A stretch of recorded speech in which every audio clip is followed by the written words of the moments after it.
Stonehenge ma noqon karaa nuqul ka mid ah taaladan qadiimiga ah? Dada cusub ee 5,200 oo sano jir ah, taalada Flagstones ee koonfurta England ayaa hadda ah goobada dhagaxa weyn ee ugu dada weyn ee loo yaqaano Britain. Saaxiib sabiskaraab isaar mahadsanis. Radio Arbon shukaansi ee qaar ka mid ah artifacts iyo hadhaagii ku aasan yihiin ee taalada hoostiisa ayaa muujinaya in Flagstones la dhisay agagaarka 3,200 ugu yaraan 2,200 sano ka hor sidii hore loo maleeyay. Helitaankani waa daqiiqad yar oo Eureka ah, xaalad ku meel gaar ah oo si hufan u sharaxaysa astaamaha isku dhafan ee yaabka leh ee taalada, waxayna soo jeedinaysaa in Flagstones uu horudhac u ahaa wareegyada dhagaxa ee la raaci lahaa, oo uu ku jiro Stonehenge, oo la dhisay 5,200 oo sano ka hor. Flagstones waa taalo aan caadi ahayn, xero wareeg ah oo quman, oo leh xabaal iyo gubasho la xidhiidha, ayay tiri Susan Graney oo ku takhasusay cilmiga qadiimiga ah ee jaamacadda Exeter ee dhinacyada qaarkood waxay u eg tahay taalooyin horay u soo baxay, kuwaas oo aan ugu yeerno xirmooyinka sababaya, iyo kuwa kale waxay u eg tahay waxyaabo ka dambeeya oo aan ugu yeerno henges. Laakiin ma aan garanaynin meesha ay ku fadhiisatay noocyadan taalooyin, iyo taariikhda dib u eegista ayaa dhigaysa wakhti hore intii aan filaynay. Dhagxaan calanka ayaa ku qarsoonaa dhulka Dorchester kumanaan sano. Tilmaamaha jiritaankeeda ayaa soo baxay 1,800 markii hal sarsen, oo ah dhagax weyn oo ciid ah, laga soo saaray beerta qoraaga Thomas Hardy, iyada oo lafo iyo dambas lagu aasay god hoostiisa. Si kastaba ha ahaatee, baaxadda dhabta ah ee taalada lama shaacin ilaa 1,900 meeyadii, markii shaqaaluhu ay qodayeen dhulka iyagoo diyaarinaya waddo ay heleen godad badan oo dhulka hoostiisa ah iyo sarsens, oo ay qariyeen dhulka iyo wakhtiga, oo lagu habeeyey goob weyn oo 1,000 mitir ah, 328 cagood dhexroor ah. Qaar ka mid ah darbiyada godadkooda ayaa lagu xardhay, waxaana sidoo kale ku jiray godad badan oo ay ku jiraan hadhaagii dad, qaarna la gubay, qaarna carruur la aasay.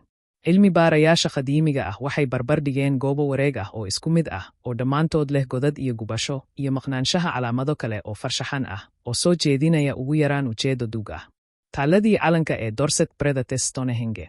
Maabka qaybta galbeed ee dhagaxyada calanka. Graney iyo Antiquity 225. Waxay u muuqataa inay qayb ka tahay isbeddelka baahsan ee laga soo bilaabo taalooyin leydi iyo toosan ah, oo loo beddelay kuwa wareeg ah, laakiin halka ay ku dhacdo isbeddelka qaab dhismeedka noocan oo kale ah waxay ahayd xoogaa su'aal ah, iyada oo la isku dayay shukaansi hore oo soo celinaysa baaxad ballaadhan. Si kastaba ha ahaatee, u ekaanshaha kareemka laga helay Stonehenge hoostiisa ayaa keentay in cilmi baarayaasha qadiimiga ah ay ku soo gabagabeeyaan in labada goobood ay ahaayeen kuwo isku mid ah. Taalada kala bad ayaa hadda ku hoos aasan jidka la maro, kaasoo dhismihiisa uu shaaca ka qaaday joogitaankeeda 1,900 meeyadii. Qaybta kale waxay ku hoos jirtaa Maxkate, halkaas oo qoraa Thomas Hardy mar ku noolaa.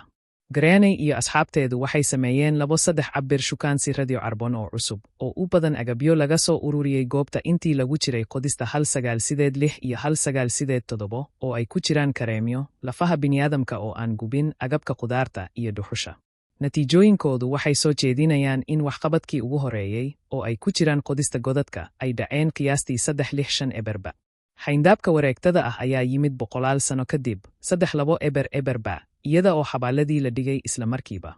Mid ka mid ah xabaalku wuxuu yimid qiyaastii 1,000 sano kadib, kiinin dhalinyaro ah, oo la dhigay hoostiisa sarsen weyn, oo soo jeedinaya in goobta ay ku habboon tahay wakhti dheer inta lagu jiro Neolithic dhexe. Natiijooyinkani waxay soo jeedinayaan in Flagstones ay tahay goobada dhagaxa weyn ee ugu dada weyn ee loo yaqaan Britain, iyo suurtogalnimada mid ka mid ah kuwa ugu horeeya ee la dhisay. Hadday arrintu sidaas tahay, waxay wax nooga sheegi kartaa isbeddelka nolosha ruuxiga ah ee dadkii halkaas ku noolaa kumanaan sano ka hor ka guurista aaska oo u socota gubasho, iyo taalooyin leydi ah oo loo beddelo kuwa wareeg ah, ayaa laga yaabaa inay ka tarjumayso isbeddel dhaqameed kale oo ballaadhan, tusaale ahaan.